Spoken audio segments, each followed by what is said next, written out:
এই কাজটা সর্বপ্রথম করব।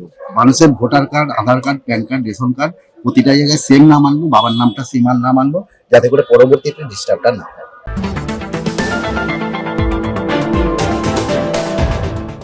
এবং ডিলেটেড ভোটারদেরকে রেস্টোরেশন যাতে করা হয় তার চেষ্টা করবো ফার্স্ট কাজ।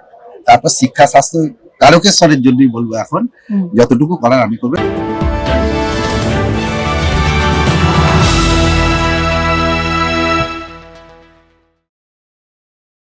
ক্ষমতার লোভে অনেকেই রাজনীতিকে বেছে নেন, কেউ তৃণমূল তো কেউ বিজেপি।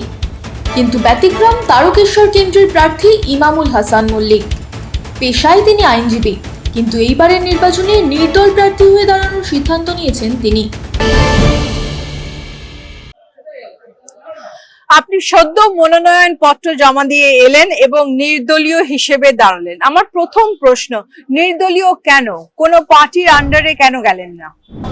অ্যাকচুয়ালি আমি তারকেশ্বরের ছেলে, কলকাতায় প্র্যাকটিস করছি হাইকোর্টে। তো আমার চিন্তা ভাবনা ছিল এবারে 294টাতেই অ্যাডভোকেট প্রার্থী করব।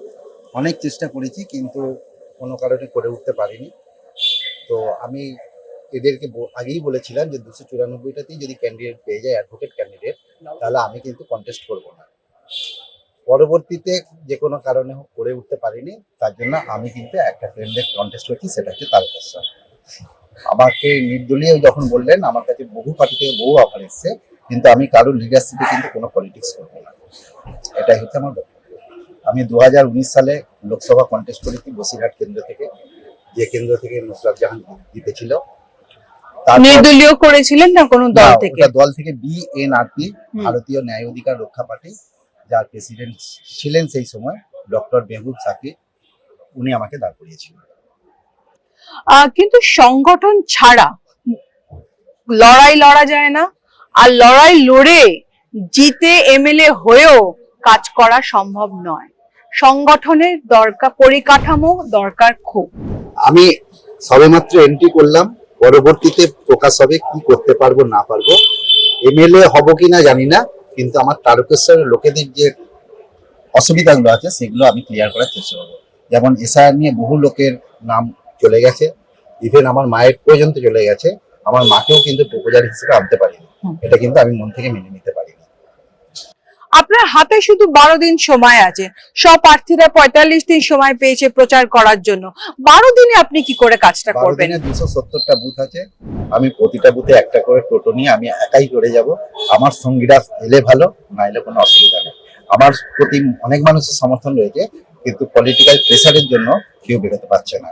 কেউ 500 টাকার জন্য, কেউ ঘরের অর্ধেকটা পেয়েছে, এইসব কারণে, এবং পলিটিক্যাল প্রেসার আছে, যার জন্য তারা কিন্তু বেরোতে পারছে না প্রকাশ্যে। ট্রু নিউজ বাংলাকে দেওয়া সাক্ষাৎকারে তিনি জানিয়েছেন তার ভোটে দাঁড়ানোর আসল কারণ, কেন তিনি নির্দল প্রার্থী হিসাবে লড়বেন। দেখুন সেই সাক্ষাৎকার।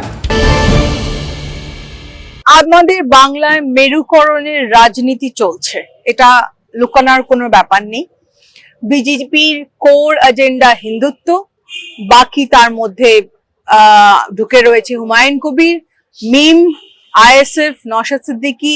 সুতরাং 2026-এর নির্বাচনের চিত্রটা একদমই অন্য রকমের।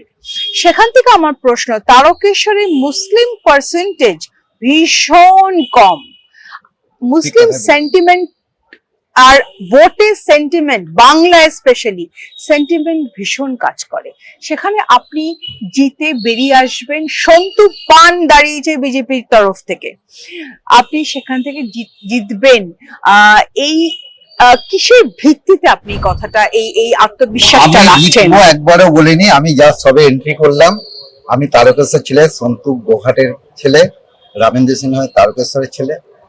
কিন্তু রামেন্দুদা 5 বছর ধরে এমএলএ আছেন, ওনার সঙ্গে আমি 2009 থেকে 14 পর্যন্ত পলিটিক্স করেছি। আমি স্টেট তৃণমূল কংগ্রেস সেবা দলের অর্গানাইজিং সেক্রেটারি ছিলাম।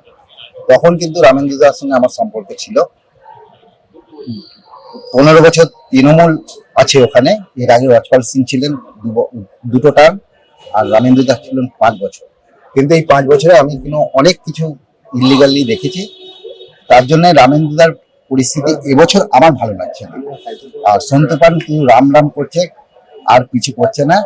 পলিটিক্স কিন্তু ধর্ম নিয়ে নয়, এটা আমার বিশ্বাস। আমি চাইছি ওখানে একটা মানুষের যে দরকারগুলো আছে সেগুলো ক্লিয়ার করার চেষ্টা করছি, বেসিক নেসেসিটি যেগুলো আছে সেগুলো ক্লিয়ার করার চেষ্টা করছি। আপনি যদি যেতেন প্রথম 5টা কাজ যেটা আপনি তারকেশ্বরের জন্য করবেন? প্রথম কাজ হচ্ছে প্রত্যেকটা মানুষের voter card, Aadhaar card, PAN card এইগুলোকে সব সেম নাম নিয়ে আসবো। আমার এলাকায় আছে একটা ছেলে যার নাম হচ্ছে তার নাম আব্দুল কুদ্দুস মল্লিক, তার বাবার নাম আব্দুল কুদ্দুস মল্লিক, সেম নাম। বাবার নাম তহুর, এক জায়গায় লেখা আছে শেখ তহুর আলী, এক জায়গায় আছে শুধু তহুর আলী, তাহলে একই ব্যক্তি 3 জায়গায় কিন্তু নাম হয়ে যাচ্ছে।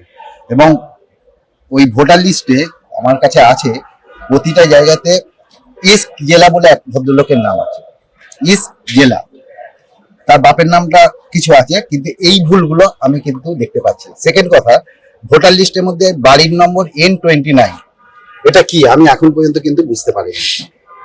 বয়সটা আমি ঠিকঠাক করতে পারছি না, কারণ ভোটার লিস্টে 50-52 ওটা কোনো ফ্যাক্টর নয়।